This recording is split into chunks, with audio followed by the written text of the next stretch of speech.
Kilalanin natin ang napakagandang anak na dalaga ni Sharon Cuneta na si Frankie Pangilinan.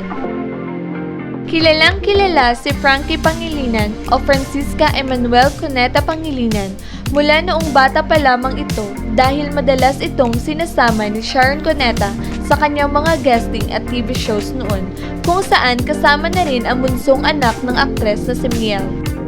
Bata pa lamang ito ay sanay na si Frankie sa media dahil nagkaroon na rin ito ng ilang commercial shoots at endorsements project kasama ang kanyang ina. Marami man ang bumabatikos noon sa batang ito dahil sa magkalayo ang itsura nito sa kanyang ate Casey. Mayroon naman itong unique beauty lalo na ngayong nagdalaga na ito. Ang dating batang Frankie ay isa ng ganap na dalaga ngayon at marunong nang tumayo sa sarili niyang mga paa. Lumaki si Frankie ng napakaganda, napakatalino at talentado kagaya ng kanyang ina kung saan nagkaroon na rin ito ng tsansa na maipakita sa media ang kanyang talento sa pamamagitan ng pag-awit. Maraming pressure ang pinagdaanan ng dalaga sapagkat nanggaling ito sa kilalang pamilya na sinubaybayan ng halos lahat ng mga Pinoy. Kaya imbes na ikumpara ang kanilang sarili sa kanyang ate Casey at Mami Sharon, ginawa niyang inspirasyon ang mga ito upang matuto at maging magaling.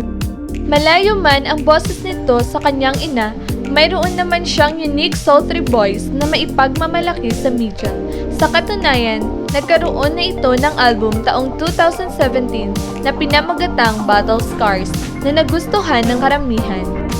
Sa kasalukuyan, pinili ni Frankie na ipagpatuloy ang kanyang pag-aaral sa kolehiyo sa New York dahil nais nitong maging independent at mag-ready para sa kanyang future.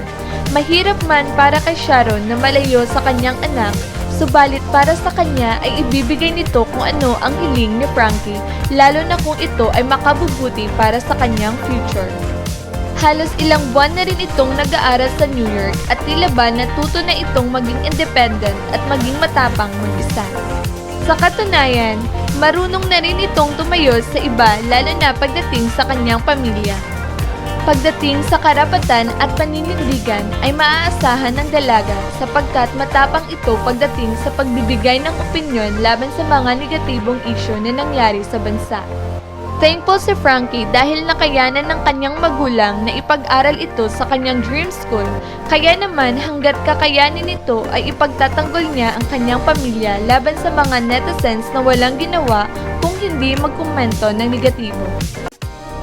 Ano sa tingin nyo? Mag-iwan lang ng comment, like, and share this video, and don't forget to subscribe. This is Daming Alam TV.